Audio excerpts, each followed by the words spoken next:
Alhamdulillahi wahda wassalatu wassalamu ala man la nabiyya ba'da amma ba'd fa inna khairal hadithi kitabullah wa khairal hadiyu Muhammadin sallallahu alaihi wasallam wa syarral umuri muhdatsatuha wa kullu muhdatsatin bid'ah wa kullu bid'atin dhalalah wa kullu dhalalatin finnar amma ba'd faqad qala Allah ta'ala fi kalamihil majid fa'a'udzu billahi minasy syaithanir rajim watlu ma uhiya ilaika minal kitab wa aqimis salah innas salata tanha 'anil fahsya'i wal munkar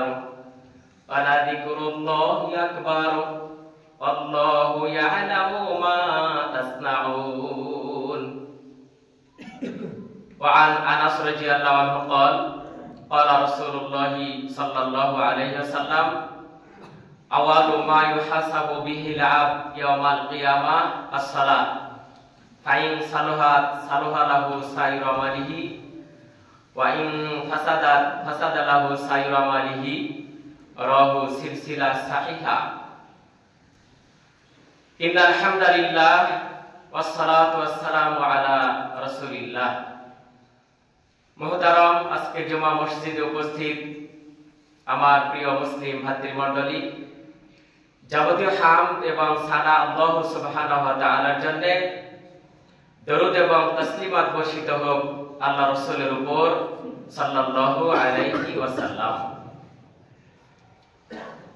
সালাতের সামাজিক প্রভাব এই শিরোনামে আজকের জুমা সংক্ষিপ্ত এবং তথ্যবহুল খুতবা উপস্থাপিত হবে ইনশাআল্লাহুল আজিজ। ওয়া মা তাওফীকি ইল্লা বিল্লাহ আলাইহি তাওয়াক্কালতু ওয়া ইলাইহি উনীব। একজন মানুষ মুসলিম হওয়ার পর সর্বপ্রথম তাকে সালাতের সাথে সম্পৃক্ত হতে হয়। সালাত এমন একটা ইবাদত যার উপর নির্ভর করে বান্দার সব ইবাদত। ইসলামী শরীয়তে সালাতের চাইতে বেশি গুরুত্বপূর্ণ আল্লাহর সাথে বান্দার নেটওয়ার্ক কানেকশন মজবুত করার ক্ষেত্রে, আল্লাহকে বান্দা ডাকার মাধ্যমে আল্লাহর নিকটবর্তী হওয়ার ক্ষেত্রে যত বেশি গুরুত্ব রাখে, ইসলামী শরিয়ায় অন্য কোন ইবাদতের এত গুরুত্ব নেই। সালাতের মাধ্যমে একজন বান্দা আল্লাহ সুবহানাহু ওয়া তাআলাকে সবচেয়ে বেশি ডাকার সুযোগ পায়। সালাত এমন একটা ইবাদত যার মাধ্যমে একজন বান্দা আল্লাহ সুবহানাহু ওয়া তাআলাকে সবচেয়ে বেশি ডেকে থাকে। সালাত এমন একটা ইবাদত যার উপর নির্ভর করে বান্দার সব ইবাদত। সালাত এমন একটা ইবাদত যার মাধ্যমে একজন মানুষ যাবতীয় পাপের কাছ থেকে দূরে থাকার মতো পথ সৃষ্টি হতে পারে। মহান আল্লাহ সুবহানাহু ওয়া তাআলা বলেন, ওয়াতলু মা উহিয়া ইলাইকা মিনাল কিতাব।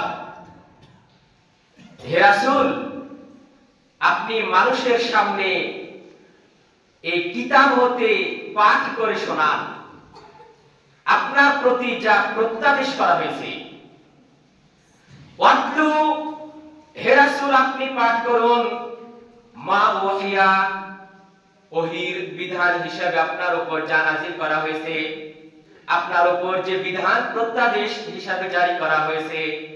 ওয়াতলু মা উহিয়া ইলাইকা মিনাল কিতাব, আমার এই কোরআনুল কারীম হতে, হে রাসূল এই কোরআনুল কারীম হতে ওহীর বিধান হিসাবে যা কিছু প্রত্যাদেশ করা হয়েছে, আপনাকে যে নির্দেশাবলী প্রদান করা হয়েছে ওহীর বিধান হিসাবে, সেগুলি আপনি মানুষদের সামনে পাঠ করে শোনান। ওয়া আকিমিস সালাত, তারপর আল্লাহ সুবহানাহু ওয়া তাআলা বলছেন তোমরা সালাত কায়েম করো। আল্লাহ রাসূলকে আল্লাহ সুবহানাহু ওয়া তাআলা মানুষের সামনে ওহীর বিধানকে কোরআনুল কারীম থেকে প্রত্যাদেশ করা হয়েছে যা কিছু সে সম্পর্কে আল্লাহ সুবহানাহু ওয়া তাআলা তার রাসূলকে পাঠ করে শোনাতে বললেন। তারপর বললেন ওয়া আকিমিস সালাত, তোমরা সালাত কায়েম করো। ইন্নাস সালাতা তানহা আনিল ফাহশাই ওয়াল মুনকার, নিশ্চয় সালাত মানুষকে যাবতীয় অশ্লীল এবং খারাপ কাজ থেকে দূরে রাখে। ইন্নাস সালাতা, নিশ্চয় সালাত, তানহা দূরে রাখে, আনিল ফাহশাই সব অশ্লীল কাজ থেকে, ওয়াল মুনকার এবং যাবতীয় খারাপ কাজ হতে। সালাত এমন একটা পাওয়ারফুল ইবাদত যে ইবাদত একজন মানুষকে সব অশ্লীল এবং পাপের কাজ থেকে দূরে রাখে। ওয়ালা যিকরুল্লাহি আকবার, আর আল্লাহর স্মরণ হচ্ছে সর্বশ্রেষ্ঠ। আল্লাহু ইয়ালামু মা তাসনাউন, তোমরা যা কিছু করো আল্লাহ সে সম্পর্কে সব জানেন। সূরা আনকাবুত এর 45 নম্বর আয়াতে আল্লাহ সুবহানাহু ওয়া তাআলা কথা বলেছেন যে হে রাসূল, আপনার উপর কোরআনুল কারীম থেকে যে প্রত্যাদেশগুলো জারি করা হয়েছে আপনি সেগুলো মানুষের সামনে পাঠ করে শোনান। তোমরা সালাত কায়েম করো, নিশ্চয় সালাত সব অশ্লীল এবং খারাপ কাজ থেকে মানুষকে দূরে রাখে। আল্লাহর স্মরণ সর্বশ্রেষ্ঠ, তোমরা যা কিছু করো আল্লাহ সে সম্পর্কে খুব ভালোভাবে জানেন। এটা হচ্ছে 29 নম্বর সূরা আনকাবুতের 45 নম্বর আয়াতের সরল বাংলা অনুবাদ। তো কোরআনুল কারীমের ভাষা অনুযায়ী আমরা বুঝতে পারলাম যে সালাত এমন একটা পাওয়ারফুল ইবাদত যে ইবাদতটা একজন বান্দাকে যাবতীয় অশ্লীল এবং খারাপ কাজ থেকে দূরে রাখে। এখন প্রশ্ন, সালাতের যদি এতই পাওয়ার হয়, কোরআনুল কারীমের আয়াত মহাসত্য বলে যদি আমরা বিশ্বাস করে থাকি, তাহলে আমাদের দেশের প্রেক্ষাপটে যদি আমরা বিবেচনা করি তাহলে আমরা দেখতে পাচ্ছি আসলে আমাদের দেশের মসজিদগুলিতে মুসল্লিদের সংখ্যা দিন দিন বাড়ছে তো বাড়ছেই। আলহামদুলিল্লাহ, মুসল্লিদের সংখ্যা মসজিদগুলিতে বাড়ছে, মসজিদের পরিধি বাড়ছে, মসজিদের চাকচিক্য বাড়ছে। মসজিদ মানে তো সালাত আদায় করার জায়গা, সালাত আদায়ের স্থান। তো মসজিদের সংখ্যা বাড়ছে, মসজিদের পরিধি বাড়ছে, ছোট মসজিদকে ভেঙে বড় মসজিদে রূপান্তর করা হচ্ছে, মসজিদে মুসল্লিদের সংখ্যা বৃদ্ধি পাচ্ছে, মসজিদের টাইলস থেকে শুরু করে যাবতীয় সরঞ্জামগুলো উন্নত হচ্ছে।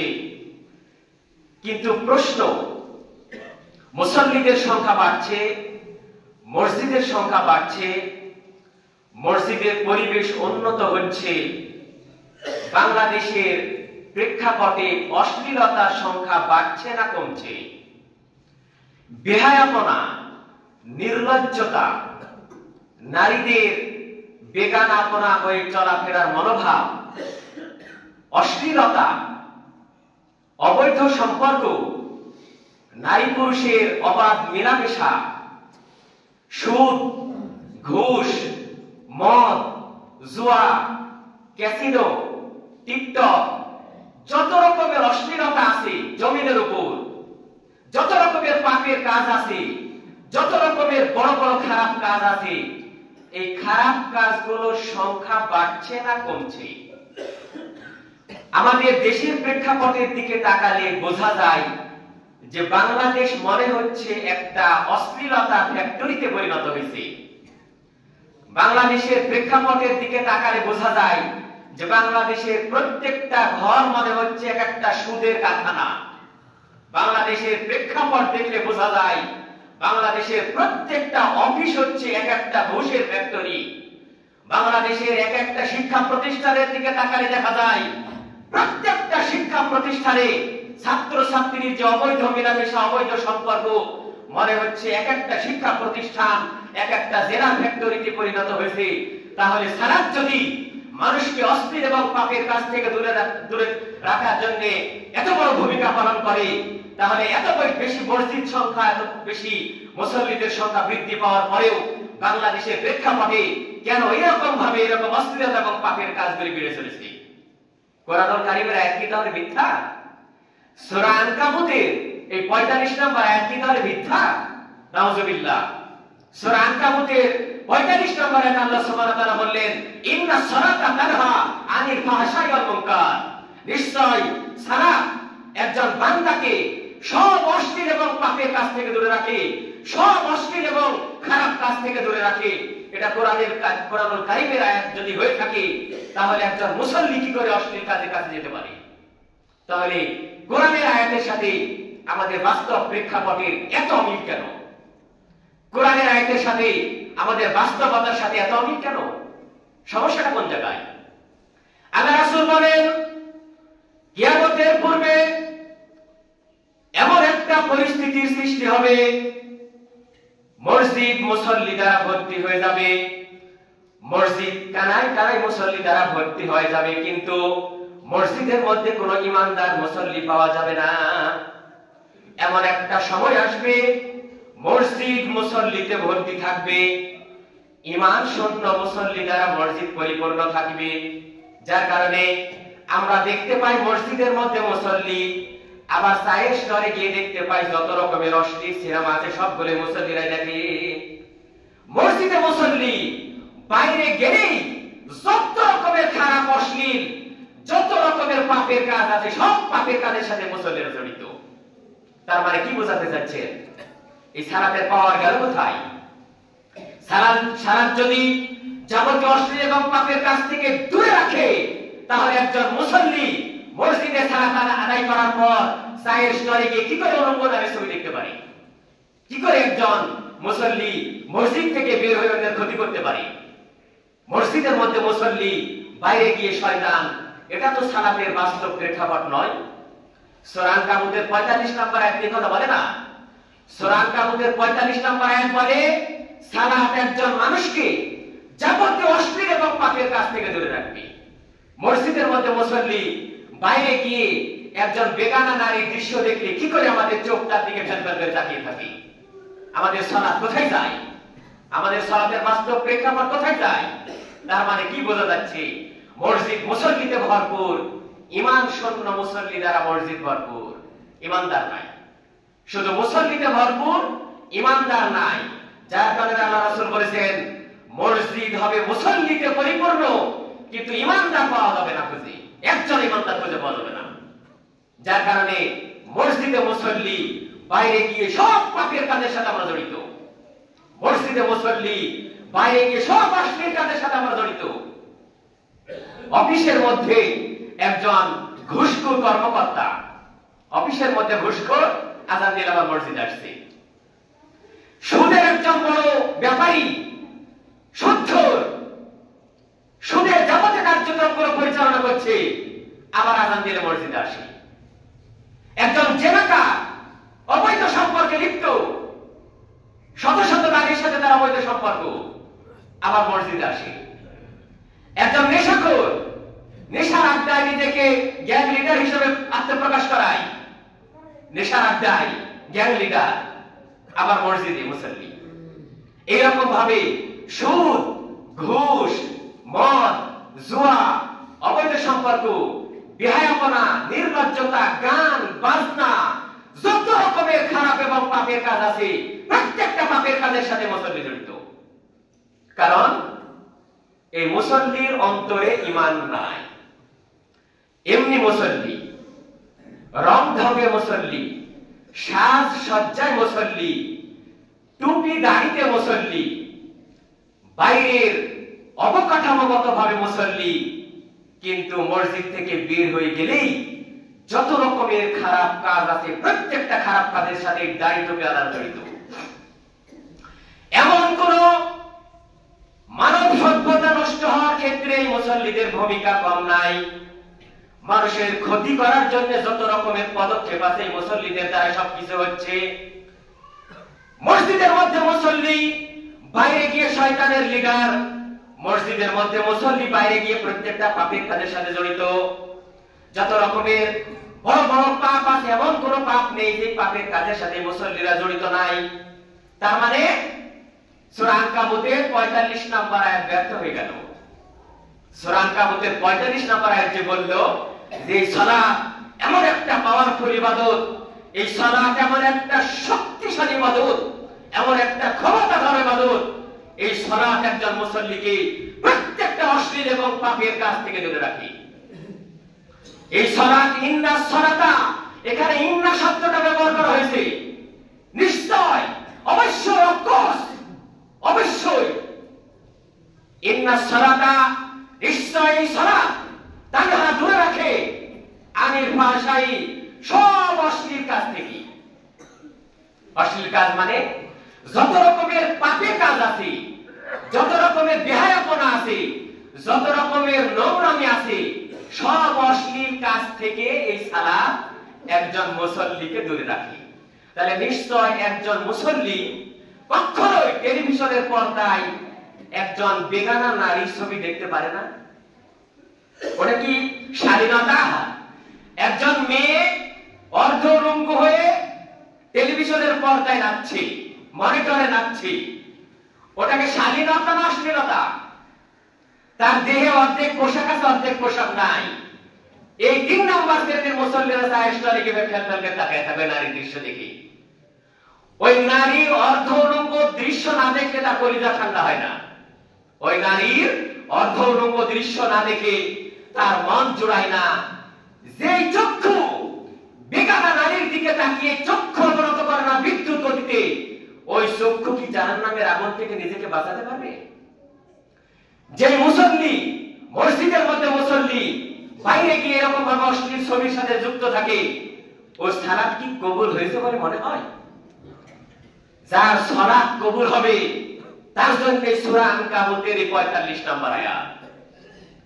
একজন মুসল্লি যদি দেখেন মসজিদের মধ্যে মুসল্লি বাইরে গিয়ে কোনো অশ্লীল কাজের সাথে সম্পৃক্ত, মসজিদের মধ্যে সালাত আদায় করে, চায়ের স্টলে গিয়ে এরকম ভাবে বেহায়া নারীর দিকে তাকিয়ে আছে, বুঝতে পারবেন তার সালাত কবুল হয়নি। একজন অফিসার মসজিদের মধ্যে পাক্কা মুসল্লি, অফিসের মধ্যে গিয়ে দেখবেন সে ঘুষের সাথে জড়িত, ঘুষখোর, বুঝতে হবে যে সালাত নাই, ফাইজলামি চলছে, অযথা কোন কাজ দিবে না সালাতটা। যে সালাত একজন অফিসারকে ঘুষ থেকে দূরে রাখে না, যে সালাত একজন সুদখোরকে সুদ খাওয়া থেকে দূরে রাখে না, যে সালাত একজন রাজনীতিবিদকে মানুষের ক্ষতি করা থেকে দূরে রাখে না, যে সালাত একজন গ্রামের মাতব্বরকে হিংসা থেকে দূরে রাখে না, যে সালাত একজন মানুষকে গান বাজনা, বাদ্যযন্ত্র, অশ্লীলতা, ক্যাসিনো, মদ, সুদ, ঘুষ, জুয়া, যত রকমের পাপের কাজ আছে, খারাপ কাজ আছে, এই খারাপ এবং অশ্লীল কাজ থেকে যেই সালাত একজন মুসল্লিকে দূরে রাখে না, ওই মুসল্লির সালাত জিরো। তার সালাত তার বাস্তব জীবনে ৫ মাসের উপকার করতে পারেনি। যার কারণে ও প্রত্যেকটা পাপের কাজের সাথে জড়িত মুসল্লি হওয়ার পরেও। তাহলে আমরা স্পষ্ট বুঝতে পারলাম, যদি আপনার সালাত কবুল হয় আর যদি আপনি ঘুষের সাথে জড়িত থাকেন, দুর্নীতির সাথে জড়িত থাকেন, সুদের সাথে জড়িত থাকেন, অবৈধ সম্পর্কের সাথে জড়িত থাকেন, নেশার জগতের সাথে জড়িত থাকেন, জুয়ার সাথে জড়িত থাকেন, ক্যাসিনোর সাথে জড়িত থাকেন, উলঙ্গ নারীর দৃশ্য দেখার ক্ষেত্রে যত রকমের মিডিয়া আছে প্রত্যেকটা মিডিয়ার সাথে যদি জড়িত থাকেন, আর যদি মনে করেন যে আমার সালাত কবুল হয়েছে, আল কোরআনুল কারীমের 29 নম্বর সূরা আনকাবুতের 45 নম্বর আয়াত মিথ্যা। নাউজুবিল্লাহ বলেন। সূরা আনকাবুতের 45 নম্বর আয়াত মিথ্যা হয়ে যাবে যদি আমাদের সালাত কবুল হয়। যে কোনো একটা রাস্তা আমাদের তৈরি করতে হবে। সালাত যদি কবুল হয়, বুঝতে হবে আমার আপনার দ্বারা অশ্লীল এবং পাপের বড় বড় কাজগুলো হওয়া সম্ভব নয়। আমি একজন মুসল্লি হওয়ার পরেও যদি বুঝতে পারি অশ্লীলতার মধ্যে আমার সম্পৃক্ততা আছে, আমি বড় বড় পাপের কাজের সাথে জড়িত, তাহলে স্পষ্ট বুঝতে হবে যে আমার সালাত নাই। এমনি শুধুমাত্র আসা যাওয়া, মসজিদে আসা এবং যাওয়ার মধ্যে আমার সীমাবদ্ধতা, কারণ আমার সালাত আমাকে অন্যায় এবং পাপের কাজ থেকে অশ্লীলতা থেকে দূরে রাখতে পারেনি, তার মানে আমার সালাত নাই। যার সালাত আছে তার দ্বারা অশ্লীলতার কাজের সাথে জড়িত হওয়া সম্ভব নয়। যার সালাত আছে তার দ্বারা ঘুষখোর হওয়া সম্ভব নয়, তার দ্বারা দুর্নীতিবাজ হওয়া সম্ভব নয়, অন্যের সম্পদ আত্মসাৎ করা তার পক্ষে সম্ভব নয়, অন্যের সম্পদ চুরি করা তার পক্ষে সম্ভব নয়। যার সালাত আছে তার কোনো অশ্লীলতার সাথে যুক্ত হওয়ার কোনো সম্ভাবনা থাকবে না এই জমিনের উপর। কারণ সালাত এমন একটা পাওয়ারফুল ইবাদত যে ইবাদত একজন বান্দাকে প্রত্যেকটা অশ্লীল এবং পাপের কাছ থেকে দূরে রাখে। ইন্নাস সালাতা তানহা আনিল ফাহশাই ওয়াল মুনকার, নিশ্চয় সালাত প্রত্যেকটা অশ্লীল এবং খারাপ কাজ থেকে একজন বান্দাকে দূরে রাখে। ওয়ালা যিকরুল্লাহি আকবার, আল্লাহর স্মরণই সর্বশ্রেষ্ঠ। যে ব্যক্তি আল্লাহকে স্মরণ করে, যে ব্যক্তি একবারে খুশি এবং খুশুর সাথে সালাত আদায় করে, মসজিদে আসলে যার মন আল্লাহর প্রতি আসক্ত হয়, মসজিদে আসলে মিনিট গণে না, সেকেন্ড গণে না যে কখন যে মসজিদ থেকে বের হতে পারলে বাসি, এই সালাত ওয়ালা যিকরুল্লাহি আকবার নয়। যার সালাত আল্লাহকে স্মরণ করে, যার সালাত আল্লাহর ভয় ভীতি, আল্লাহর স্মরণকে মনের ভিতর জাগ্রত করায়, ওই মুসল্লি কখনোই মসজিদ থেকে দ্রুত বের হওয়ার জন্য চেষ্টা করবে না। এটা নিজে নিজে পরীক্ষা করতে পারি আমরা যে আসলে মসজিদ কি আমাদের ভালো লাগে। মসজিদে আসলে কি আসলে আমার মন চায় যে কখন মসজিদ থেকে যে বের হয়ে যাব, কখন যাব, ইমাম এত লম্বা করে কেন কিরাত, এরকম যদি মনে হয় বুঝতে পারবেন আসা যাওয়ার মধ্যে সীমাবদ্ধ। ওয়ালা যিকরুল্লাহি আকবার, আল্লাহর স্মরণই সর্বশ্রেষ্ঠ, মানে সালাত আমার আপনার কাছে ভারী মনে হবে না। সালাত যতই লম্বা করা হোক না কেন, সালাত আমার আপনার কাছে মিষ্টি মনে হবে। যার সালাত তার অন্তর কি একবারে মনোমুগ্ধকর করে না, ভালো লাগায় না, বুঝতে হবে ওয়ালা যিকরুল্লাহি আকবার। ওই সালাত দ্বারা আল্লাহর স্মরণ সম্ভব নয়, ওই সালাত দ্বারা অশ্লীল এবং পাপের কাছ থেকে দূরে থাকা সম্ভব নয়।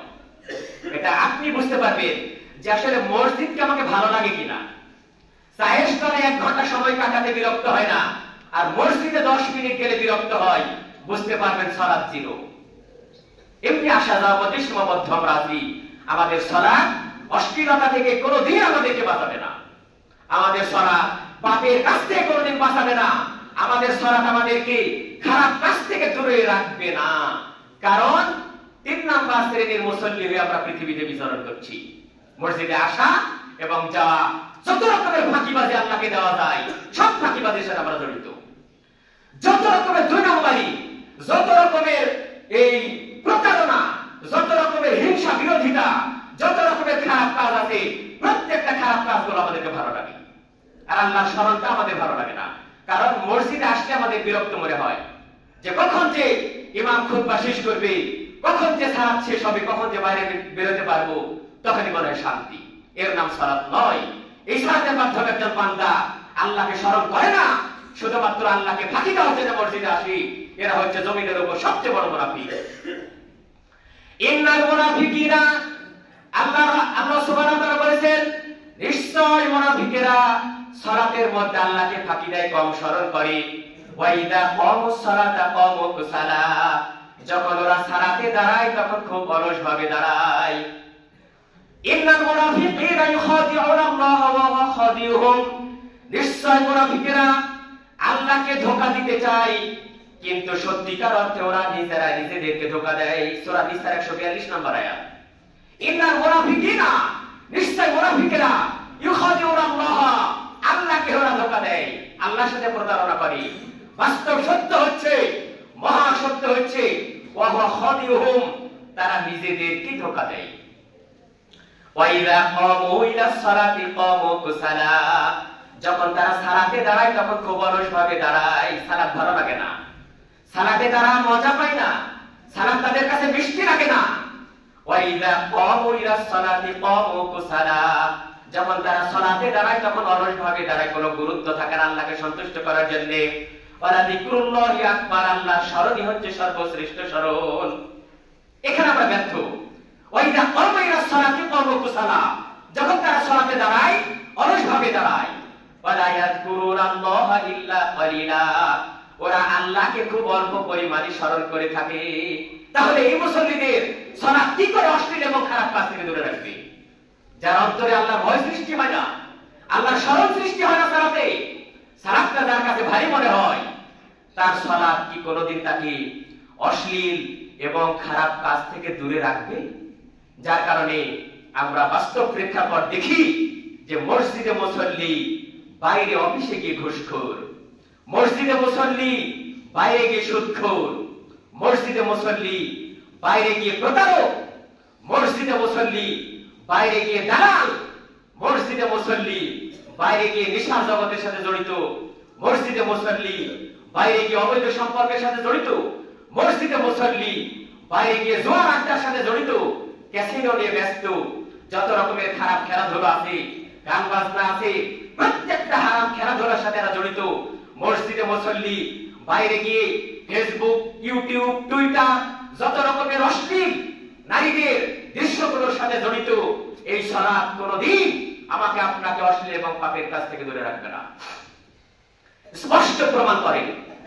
যদি দেখেন মসজিদে মুসল্লি হওয়ার পরেও এই কাজগুলোর সাথে আমি জড়িত আছি, 100% গ্যারান্টি দিয়ে আমি আপনাকে বলছি সূরা আনকাবুতের 45 নম্বর আয়াত দ্বারা আমার আপনার সালাত হচ্ছে না, আমার আপনার সালাত কবুল হচ্ছে না, আমার আপনার সালাত আমার আপনার কোনো উপকার করছে না, বাস্তব জীবনে আমার আপনার পরিবর্তন করছে না, পারিবারিক জীবনে আমার আপনার পরিবর্তন হচ্ছে না, সামাজিক জীবনে আমার আপনার পরিবর্তন হচ্ছে না, রাষ্ট্রীয় জীবন ব্যবস্থার কোনো পরিবর্তন নাই, আগেও যেরকম ছিল এখনো সেরকম আছে, যে যেরকম চোর সে সেরকম চোরই আছে, যে যেরকম ঘুষখোর সে সেরকম ঘুষখোরই আছে, যে যেরকম দুর্নীতিবাজ সে সেরকম দুর্নীতিবাজি আছে, যে যেরকম অবৈধ সম্পর্কের সাথে জড়িত সে সেরকম অবৈধ সম্পর্কের সাথে জড়িত আছে, যে যেরকম অশ্লীলতার সাথে জড়িত সে সেরকম অশ্লীলতার সাথে জড়িত আছে। অবস্থার পরিবর্তন নাই, প্রেক্ষাপট বদলাচ্ছে না, তার মানে মসজিদে মুসল্লি সব পাপের সাথে জড়িত, তার মানে আমার আপনার সালাত জিরো। আমার আপনার সালাত হিরো ওই দিন হবে যেদিন আপনি মসজিদে মুসল্লি, এই সালাতের প্রভাব বাইরে বিস্তার হবে, সালাতের প্রভাব বাইরে আপনাকে দুর্নীতি ঘটাবে, সালাতের প্রভাব বাইরে আপনাকে হিংসা থেকে দূরে রাখবে, সালাতের প্রভাব বাইরে আপনাকে অশ্লীলতা থেকে দূরে রাখবে, সালাতের প্রভাব বাইরে গান বাজনা থেকে আপনাকে দূরে রাখবে, সালাতের প্রভাব বাইরে সব পাপ এবং অশ্লীলতার কাছ থেকে যেদিন দূরে রাখবে সেদিন বুঝতে পারবেন এই সালাতের পাওয়ার, এই সালাতের ক্ষমতা আমার আপনার জীবনকে পরিবর্তন করলো। ওই দিন পর্যন্ত সমাজ পরিবর্তন হবে না, ওই দিন পর্যন্ত সমাজ থেকে কালপিট করো শেষ হবে না, ওই দিন পর্যন্ত সমাজ থেকে দুর্নীতি বাসদের কবর হবে না, যতদিন পর্যন্ত না সালাতের মাধ্যম দিয়ে নিজের চরিত্র বদলাবে, যতদিন পর্যন্ত সালাতের শিক্ষা, যতদিন পর্যন্ত সালাতের ক্ষমতা, সালাতের পাওয়ার দ্বারা নিজের পরিবর্তন না হবে, ততদিন পর্যন্ত সমাজ পরিবর্তন হবে না। সালাত শুধুমাত্র মসজিদের মধ্যেই থাকবে, দরজা পার হওয়ার সাথে সাথে সালাত শেষ। এই সালাত দ্বারা সমাজের পরিবর্তন হবে কোনদিন? আমাদের এই 50 বছরের ইতিহাস আমরা দেখলাম যে সমাজের কোন পরিবর্তন হয়েছে? সমাজে দুর্নীতিবাজের সংখ্যা বাড়ছে, সমাজে ঘুষখোরের সংখ্যা বাড়ছে, সমাজে সুদখোরের সংখ্যা বাড়ছে, সমাজে যত রকমের খারাপ কাজের সাথে জড়িত এই লোকগুলোর সংখ্যা বাড়ছে। কোন পরিবর্তন না সমাজ ব্যবস্থায়, কারণ একটাই যে সালাতের শিক্ষা আমাদের বাস্তব জীবনে এখনো প্রয়োগ হয়নি। সালাতকে শুধুমাত্র আমরা মসজিদের মধ্যে আবদ্ধ করে রেখেছি, এই সালাত কোনদিন সমাজের পরিবর্তন করবে না, এই সালাত একজন বান্দাকে জাহান্নামের আগুন থেকে বাঁচাবে না। কিয়ামতের দিনে কঠিন মুসিবতের সময় এই সালাতের হিসাব হবে সর্বপ্রথম বান্দাকে আল্লাহ সুবহানাহু ওয়া তাআলা কাছে ডেকে এনে সর্বপ্রথম এই সালাতের হিসাব নেবেন। আনাস রাদিয়াল্লাহু থেকে বর্ণিত, আল্লাহ রাসূল বলেন, আওয়ালু মা ইউহাসাবু বিহিল আবদু ইয়াউমাল কিয়ামাত, কিয়ামতের দিনে বান্দা সর্বপ্রথম যে আমলের হিসাবটি হবে তার নাম হচ্ছে সালাত। আওয়ালু মা ইউহাসাবু বিহিল আবদু ইয়াউমাল কিয়ামাত আস-সালাত, সালাতের হিসাব সর্বপ্রথম আল্লাহ সুবহানাহু ওয়া তাআলা একজন বান্দার কাছ থেকে নেবেন। তার মানে কি? সালাতের হিসাব ঠিক, সব ঠিক, সালাত ঠিক, তার সব আমল ঠিক। এমনি নয়, সালাত এমন একটা ইবাদত যার উপর ইসলামী শরীয়তের সব আমল নির্ভর করে। তার মানে কি সালাত ঠিক হলে তার জীবনের সব আমল ঠিক হয়ে যাবে। আওয়ালু মা ইউহাসাবু বিহি আল-আবদু ইয়াওমাল কিয়ামাতি আস-সালাত ফাইন সালুহা লাহু সাইরু আমালিহি। যদি কোনো বান্দা সালাতের সঠিক হিসাব আল্লাহ সুবহানাহু ওয়া তাআলার সামনে যদি পেশ করতে পারেন, যদি কোনো বান্দা সালাতের সঠিক হিসাব দিতে পারেন, তার জীবনের সব আমলগুলো আল্লাহ সুবহানাহু ওয়া তাআলার কাছে গ্রহণযোগ্য হবে। সালাত ঠিক হলে সিয়াম ঠিক হবে, সালাত ঠিক হলে হজ ঠিক হবে, যাকাত ঠিক হবে, প্রত্যেকটা ইবাদত ঠিক হবে। ফাইন সালুহা লাহু সাইরু আমালিহি, যার সালাত সঠিক হবে তার সব আমল সঠিক হয়ে যাবে। ওয়াইন ফাসুদা লাহু সাইরু আমালিহি, যার সালাত সঠিক হবে না তার কোন আমল আল্লাহ সুবহানাহু ওয়া তাআলার কাছে গ্রহণযোগ্য হবে না, সব মাটি হয়ে যাবে, একটা আমল চলবে না। সালাত এমন একটা পাওয়ারফুল ইবাদত যার উপর ইসলামী শরীয়তের সব ইবাদত নির্ভর করে। মসজিদের মধ্যে সালাত, মসজিদের বাইরেও সালাত, মাঠে ঘাটে হাটে, কর্মক্ষেত্রে, শিক্ষাক্ষেত্রে, রাজনীতিতে, অর্থনীতিতে, প্রত্যেকটা সেক্টরে সালাত। সালাত ঠিক, ব্যাংকিং ব্যবস্থা ঠিক, সালাত ঠিক, রাজনীতির মাঠ ঠিক, সালাত ঠিক, প্রত্যেকটা অফিস ঠিক, সালাত ঠিক, প্রত্যেকটা চায়ের স্টল ঠিক। সালাত ঠিক নাই সব বরবাদ, সব গড়বে। এই কারণে এই হাদিসের ব্যাখ্যা অনেক লম্বা। সালাত এমন একটা পাওয়ারফুল ইবাদত যার উপর বান্দার সব ইবাদত নির্ভর করে। সালাত সঠিক না হলে কোন ইবাদত সঠিক হবে না, একবার ভিত্তি। আর সালাতুল আসল ইবাদত, সালাত হচ্ছে ইবাদতের মাথা, মেমোরি, কন্ট্রোল রুম। এখান থেকে গোটা বডি পরিচালনা হবে, মস্তিষ্ক থেকে যেমন গোটা বডি পরিচালনা হয়, এই সালাতের মাধ্যম দিয়ে প্রত্যেকটা কাজ পরিচালিত হবে। এটা হচ্ছে রিমোট, কন্ট্রোল রুম। এই কন্ট্রোল যার ঠিক থাকবে তার সব ঠিক, এই কন্ট্রোল যার নষ্ট হবে তার সব নষ্ট হয়ে যাবে। তাই আসুন, সমাজকে পরিবর্তন করতে হলে সালাতের শিক্ষা মসজিদের বাইরে নিয়ে যেতে হবে, সালাতের পাওয়ার সায়েস্টরে নিয়ে যেতে হবে, সালাতের পাওয়ার রাজনীতির মাঠেও নিয়ে যেতে হবে, সালাতের পাওয়ার প্রত্যেকটা অফিসে নিয়ে যেতে হবে, সালাতের পাওয়ার প্রত্যেকটা শিক্ষা ক্ষেত্রে নিয়ে যেতে হবে, সালাতের পাওয়ার প্রত্যেকটা সেক্টরে বাস্তবায়ন করা লাগবে। ইন্না সালাতা তানহা আনিল ফাহশাই ওয়াল মুনকার। এই সালাত যেদিন একজন বান্দাকে প্রত্যেকটা অশ্লীল এবং পাপের কাজ থেকে দূরে রাখবে, সেদিনই দেখতে পাবেন এই সমাজ পরিবর্তন হয়ে গেছে। সমাজের মানুষ শান্তিতে ঘুমাতে পারছে, কোন ইমানদার হিংসুক হবে না, কোন হিংসুক ইমানদার হবে না। আল্লাহ রাসূলের এই মহা সত্য বাস্তব জীবনে আমরা দেখতে পাই। একজন মানুষ আর একজন মানুষের ক্ষতি না করা পর্যন্ত তার চোখে ঘুম আসে না। তার মানে ঈমান আছে নাকি? ঈমান নাই, শুধু মসজিদমুখী মুসল্লি। আল্লাহ রাসূল বলেন, যে অন্তরে হিংসা কাজ করে ওই অন্তরে ঈমান থাকে না, ঈমান নাই। যে অন্তরে ঈমান আছে ওই অন্তরে হিংসা থাকতে পারে না। আল্লাহ রাসূল বলেন, একই অন্তরে দুইটা জিনিস থাকে না, একটা হচ্ছে হিংসা আর একটা হচ্ছে ঈমান। যে অন্তরে ঈমান আছে সে অন্তরে হিংসা থাকবে না, আর যে অন্তরে হিংসা আছে সে অন্তরে ঈমান নাই। স্পষ্ট এটা বোঝার একটা হাদিস। অতএব আমরা আমাদের সালাতের মাধ্যম দিয়ে সবকিছুই প্রমাণ করতে পারবো বাস্তব জীবনে। ইয়া রাব্বাল আলামিন, তুমি আমাদের এই বাস্তব প্রেক্ষাপট অনুযায়ী সালাতের এই মহা শিক্ষা আমাদের সবার অন্তরে ঢুকিয়ে দাও, সবাই বলুন আমিন। ইয়া রাব্বাল আলামিন, সালাতের এই শিক্ষা যেন আমরা আমাদের বাস্তব জীবনে প্রয়োগ করতে পারি। সালাতের এই মাহাত্ম্য যেন আমাদেরকে প্রত্যেকটা অশ্লীল এবং পাপের কাছ থেকে দূরে রাখে। এরকম ঈমানের লেভেল, এরকম তাকওয়ার লেভেল, এরকম ঈমানি শক্তি ইয়া রাব্বাল আলামিন তুমি আমাদের সকলের অন্তরে দান করো, সবাই বলুন আমিন। সুম্মা আমিন। ওয়া আলাইনা ইল্লাল বালাগ। বারাকাল্লাহু লানা ওয়া লাকুম ফিল কুরআনিল আযীম। ফাইন্নাহু তাআলা জাওয়াদুন কারীমুম মালিকুম ওয়ার রাউফুর রহিম।